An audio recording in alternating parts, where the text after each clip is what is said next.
नमस्कार, आप देख रहे हैं पॉलिटिकल आइडिया और मैं हूं प्रदीप कुमार। मित्रों, आज हम बात कर रहे हैं महागठबंधन की। महागठबंधन में घमासान मचा है।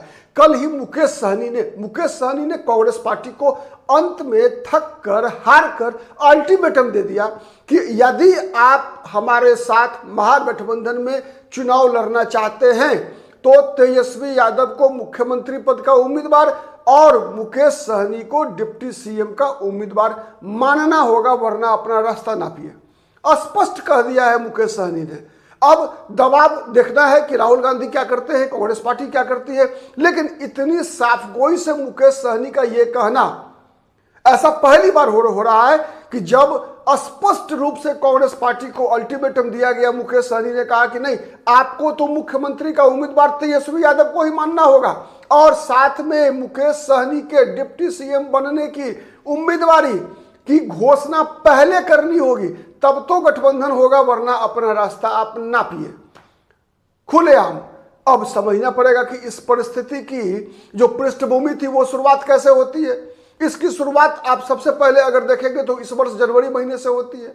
जनवरी में ही से ही राहुल गांधी के दिमाग में एक बात चल रही है कि बिहार में कहीं ना कहीं कांग्रेस पार्टी को बी टीम के रूप में, राजद की बी टीम की का जो दाग लगा हुआ है, कांग्रेस पर जो छाप पड़ा हुआ है, उस छाप से कांग्रेस को मुक्ति दिलानी है। लगातार उसी दिशा में अगर आप देखेंगे कांग्रेस का लगातार प्रयास चल रहा है। एक दूसरा, तेजस्वी यादव का यह प्रयास चल रहा है कि नहीं, किसी भी कीमत पर पिछली बार जो कमी रह गई थी उस कमी को इस बार नहीं होने देना है। पिछली बार कमी क्या रह गई थी? पिछली बार कमी यह रही थी कि कांग्रेस पार्टी को 70 सीटें दी गई थी, जिसमें मात्र 19 सीटें जीत पाई थी कांग्रेस पार्टी। सबसे खराब स्ट्राइक रेट अगर महागठबंधन में किसी भी एक दल का था तो वो दल थी कांग्रेस पार्टी। इसीलिए तेजस्वी यादव के मन में यह चल रहा था, स्पष्ट रूप से चल रहा है कि कांग्रेस की 70 सीटें पर जो पिछली बार कांग्रेस लड़ी थी उसी में से लगभग 30 सीट काटकर कांग्रेस को 40 सीट दिया जाए और 30 सीट काटकर जो है मुकेश सहनी को दे दिया जाए, तो जिससे कि 5 से 6% जो मल्लाह समाज का वोट है मुकेश सहनी के साथ, वो हमारे साथ ऐड अगर हो जाता है तो एक तो होगा कि कांग्रेस 70 के बदले 40 सीट पे ही कंसंट्रेट करेगी, तो परिणाम अच्छा आएगा। दूसरा कि मुकेश सहनी के कारण जो ऐड होगा 5 से 6% वोट, वो वोट कहीं ना कहीं जो पिछली बार जो कमी रह गई थी उस कमी को पूरा कर देगा। तो ये सोच जो तेजस्वी यादव की है, उस सोच के आरे कांग्रेस पार्टी आ रही है। कांग्रेस पार्टी इस तरीके से भी आरे आ रही है कि कोई भी जो संयुक्त रणनीति होती है महागठबंधन के चुनाव जीतने का, आप याद कीजिए, जब जब कोई भी गठबंधन चुनाव में अच्छा प्रदर्शन करता है उसके पीछे उस गठबंधन के सहयोगियों के साथ जो समन्वय होता है, उस समन्वय की सबसे बड़ी भूमिका होती है।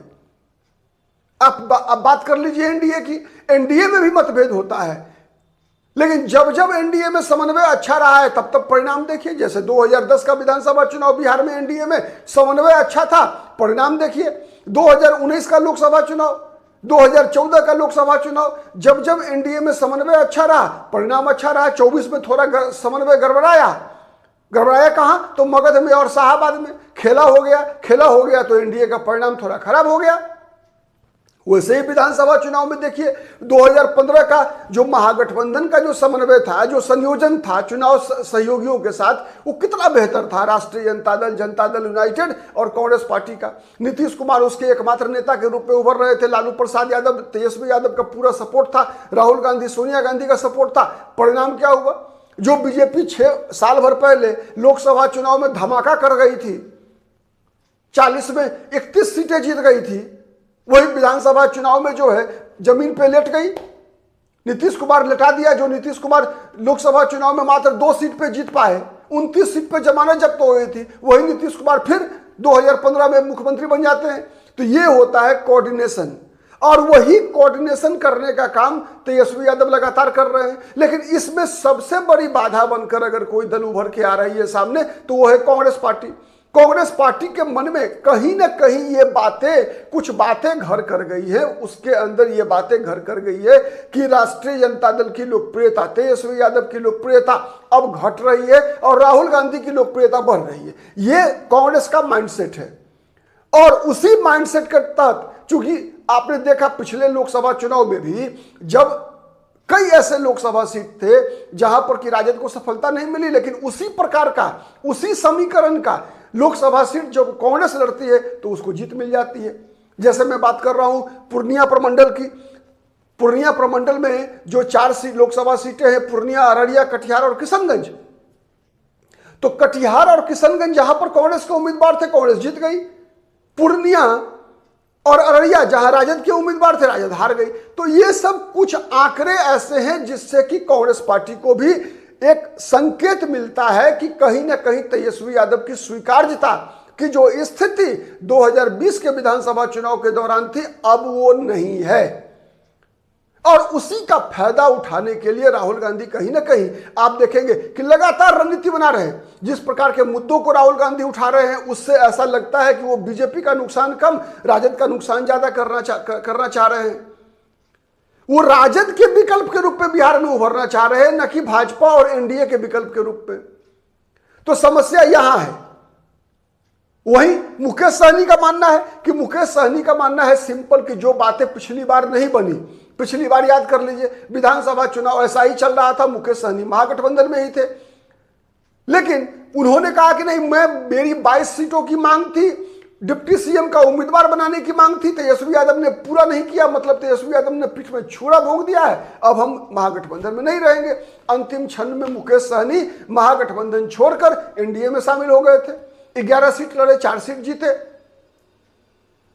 तो ये सब कई कॉम्प्लिकेशन ऐसे हैं महागठबंधन में जिन कॉम्प्लिकेशंस को तेजस्वी यादव को सुलझाना होगा। और एक बात तो तय है कि मुकेश सहनी जिस प्रकार से दहाड़ रहे हैं, अगर महागठबंधन वर्तमान स्वरूप पे रहता है तो एक बात तय है, तेजस्वी यादव के बाद सबसे ज्यादा वोट खींचू अगर कोई प्रचारक होगा अगर महागठबंधन में चुनाव प्रचार करने के दौरान, तो वो होगा मुकेश सहनी, कहीं कोई दो मत नहीं है। तो इसीलिए तो, लेकिन ये प्रचारक के रूप में वोट खींचना एक विषय है, लेकिन दूसरा विषय यह है कि क्या महागठबंधन, जिसमें राजद भी शामिल है, केवल बात में कांग्रेस की नहीं कर रहा, राष्ट्रीय जनता दल भी शामिल है, राजद मुकेश सहनी को डिप्टी सीएम का उम्मीदवार बनाएगी, ये सबसे बड़ा सवाल है। इसलिए कि अगर महागठबंधन वर्तमान स्वरूप पर रहता है तो कांग्रेस पार्टी भी ऑलरेडी मांग कर चुकी है 2 डिप्टी सीएम की, एक मुसलमान और दूसरा दलित का। तो अब तेजस्वी यादव करें क्या? मुसलमान में शकील अहमद खान की बात हो रही है कि डिप्टी सीएम बनाने के लिए, राजेश राम दलित समाज से बात हो रही है, और फिर मुकेश सहनी। तो कितना डिप्टी सीएम बनाते हैं तेजस्वी यादव? या फिर अगर कहावत है कि अगर किसी भी चीज को इतना उपयोग कर लो जिससे कि वो सामान्य हो जाए, तब तो मंत्री मतलब डिप्टी सीएम हो जाएगा, तो फिर मंत्री और डिप्टी सीएम में डिफरेंस क्या रहा? तो कई ऐसे सवाल हैं, आने वाले दिनों में दिखेंगे। लेकिन एक बात है कि मुकेश सहनी का रौद्र रूप कहीं ना कहीं कांग्रेस को दोबारा सोचने पर जोर विवश करेगा कि अब लगता है कि समय आ गया है जब कोई फैसला लेना होगा, आर या पार। आर मतलब तेजस्वी के साथ, पार मतलब अलग से चुनाव लड़ना। देखते हैं आने वाले दिनों में क्या होता है। तब तक के लिए नमस्ते, धन्यवाद।